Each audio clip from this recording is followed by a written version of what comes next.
Good afternoon, everyone. So today I am going to discuss the teacher's reflective form, which is tinatawag nating TRF.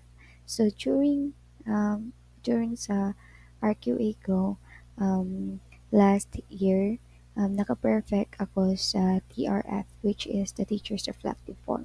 So ano nga ba yung mga strategy, mga question doon na possible na lalabas? So before that, ipapakita ko muna yung result na nakuha ko sa TRF. So, ito po yung result namin. So, educational level, training, experience, let. This one, yung PPSD COI. Ito yung demo. So, 35 points yung makukuha mo.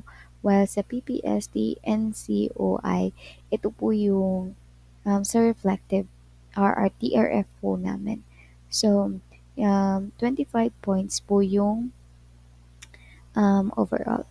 So, yung nakuha ko po is 25, 25 points, which is perfect score. So, what is the possible question po um, during the TRF? So, let's proceed. Meron po itong mga objective 6, 7, 8, and 9. So, ngayon, i-discuss ko kung paano kayo sumagot sa TRF. During our TRF, mayroon lamang kaming isang oras para sumagot sa tanong na ito. So, during sa amin ay mayroong 2 question lamang, which is the objective 2 at 7 lang yung na tinanong sa amin. So, ano nga ba yung objective 6? How do you maintain a learning environment that is responsive to your community context? Describe the context in your area and share the teacher practices that contribute to the further improvement of your community. So, ito po yung question namin during the TRF. Pero mayroon lamang limit yung sagot namin, mga 10 sentence lang po. So, yung tanong na ito, paano mo ba maintain yung learning environment mo um, that is responsive to your community context?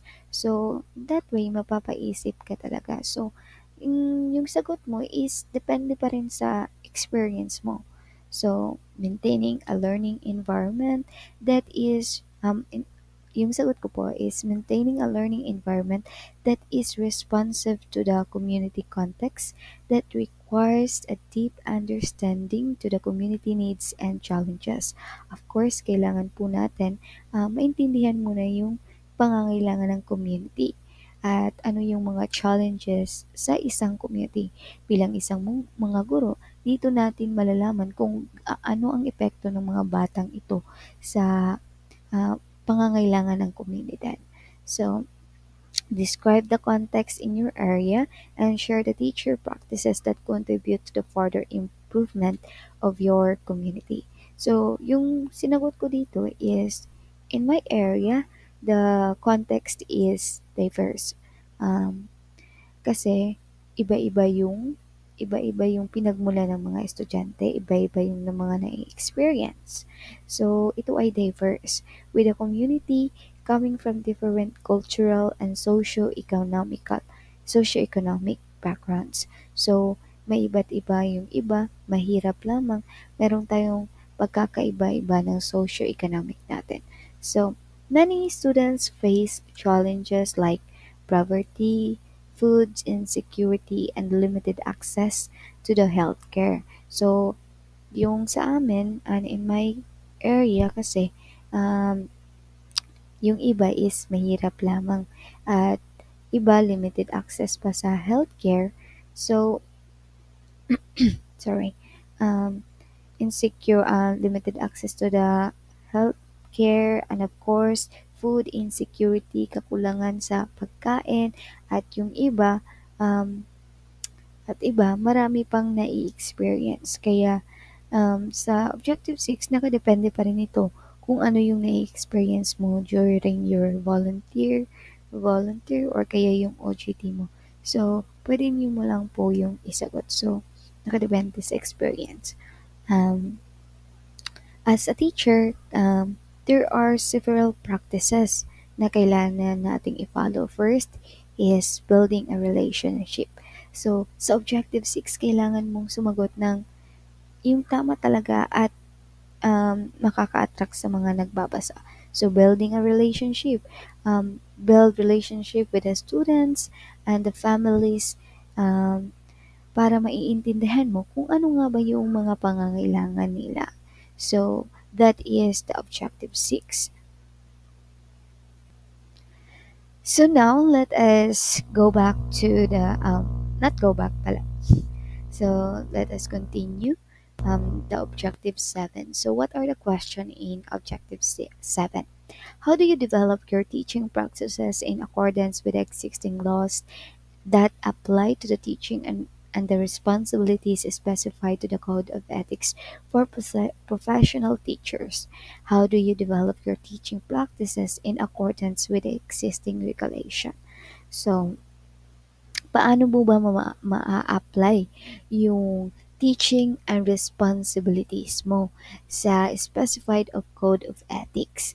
So, ang sinagot ko po dito is, in everyday life, you are confronted with a different, with the challenges to do the right thing. When you are faced with a professional decision, of course, that is seem have ethical implication. There are condition and provision of the code of ethics that will guide you to determine the best action. Bilang isang mga guro, kailangan natin gawin kung ano yung mga nakakatama. Kasi nga, tayo ay guro, tayo yung magiging modelo. So teacher have the responsibility to push the learners to their full potential and to develop their personality. So teacher have a great influence in the lives of their learners, in the lives of their learners. So tayong mga guro, gumagawa tayo ng kung ano yung tama, tapos tayo pa rin yung nagbi-build, nagmo-mold ng isang students kung para mas maging better students sila. So, yun lamang yung mga sinagot ko sa Objective 7. So, in the Objective 7 kasi, how do you develop your teaching practices? Or ano yung that apply teaching and responsibilities specified to the Code of Ethics. So, yun po yung sinagot ko, and yun po yung sinagot ko sa Objective 7. So, how about the Objective 8? So, ito po yung question sa Objective 8. What practices do you show care, respect, integrity of the learners, colleagues, parents, and the educational stakeholders? How these practices uphold the dignity of the teaching profession. So, um, paano yung mga practices mo na kailangan mong mag-aruga, magrespeto, integrity to the learners, hindi lang sa mga mag-aaral, kundi pati na sa inyong mga co-workers, parents, and education stakeholders. So, sinagot ko po dito is acting with integrity and show courtesy to others is an important way to share and maintain our character bilang isang mga guro. And reputation of the school as a teacher. So, ito po yung para ma-maintain natin kung ano yung ma-maintain natin kung ang ating pagiging guro, at para magbigay tayo ng reputation. Ito kasi yung reputasyon ng isang school. Kaya magiging modelo po tayo sa ibang tao. Professionalism also help us to gain the trust of parents, students, colleagues, and school administrator. So, ang pagiging professional po natin ay nakagain po ng uh, trust, especially sa mga parents natin, showing we have the integrity to complete the job and responsibility with excellence, complaining less and taking responsibility of our action instead of blaming others for mistake creates more positive environment for colleagues. So kailangan respetuhin din natin yung ano yung mga desisyon ng ating mga co-workers. So, kailangan natin ng integrity, kailangan natin makipaghalubilo, kailangan natin ng respect, especially sa ating mga co-workers. Um, para ito kasi yung reputasyon ng pagiging guro. Um, kailangan kailangan makiisa tayo, makibagay tayo sa community at especially sa mga parents. Kailangan din natin mag-gain natin yung trust nila na hindi natin papababayaan yung students, yung mga bata nila. So, another thing, learning to collaborative effectively is an important aspect of the teacher's professional character. Open instructional planning to a new ideas and input from the colleagues and educational stakeholders. So, kailangan din natin, excuse me, kailangan din natin na uh, makipag-ugnayan, collaborate sa ating mga co-workers. Especially kung mayroong mga planning na nagaganap or mga events na kailangan hindi lang ikaw mag-isa yung nagpaplano kundi para kayong lahat para magkaroon kayo ng better ideas or kaya better plan. Okay. And now, let us proceed to the objective 9. So, what curricular and extracurricular organization and or activities did you participated in and that enable you to share your knowledge and enhance your practice? How did your membership and organization participation in the activity contribute to your professionalism development? So, one of my example this one is the our what do you call this one? Kasi sa amin, may ROTC, CWT is, um, basta yung parang nag-lecture kami every Saturday during our, during my college days, um, nagle-lecture kami, nagtututorial kami doon sa isang lugar na kung saan ang mga bata ay medyo mahina pa magbasa. So, pumupunta kami doon, nagbibigay kami ng food at meron din kaming tutor, nagpapabasa rin kami sa mga mag-aaral. So, um, in that way, nagkakatulong kami sa mga bata. So, pwede mo yan isagot sa Objective 9. So, yun ang isa sa mga sinagot ko. So, I have participated in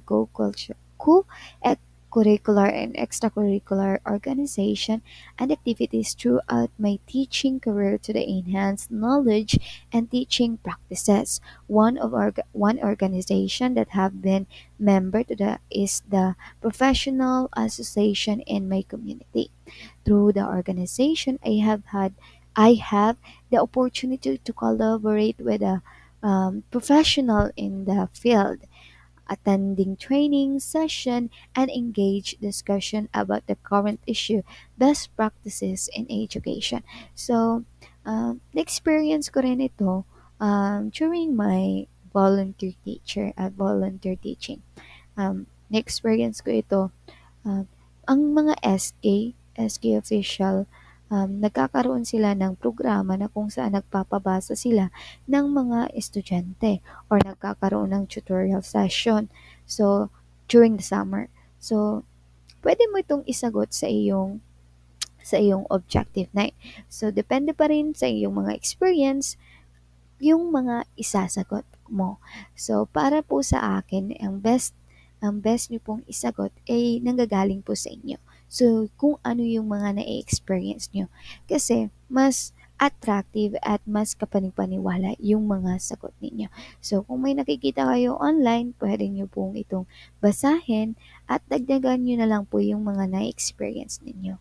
So, yung maipapayo ko lang po during my TRF po ay kailangan maganda yung pagkasulat mo. Isa na yan talaga yun. Yun yung titignan nila. So, maganda yung pagkakasulat mo. Ang pangalawa, kailangan um, kailangan mabilis ka sa pagsusulat. Mabilis ang iyong ideya. Bakit ba? Kailangan kasi, limitado kasi yung oras na binigay sa inyo. Sa amin kasi during that time is 1 hour.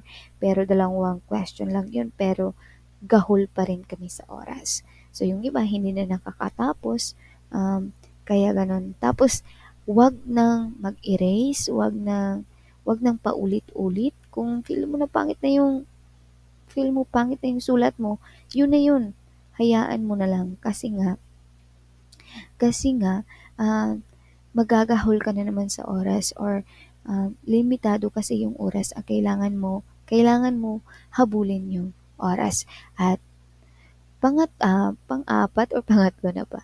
So, palaging manalig lang po sa Diyos kasi um, lahat po ay imposible sa Kanya. So, teachers, good luck po sa inyong TRF.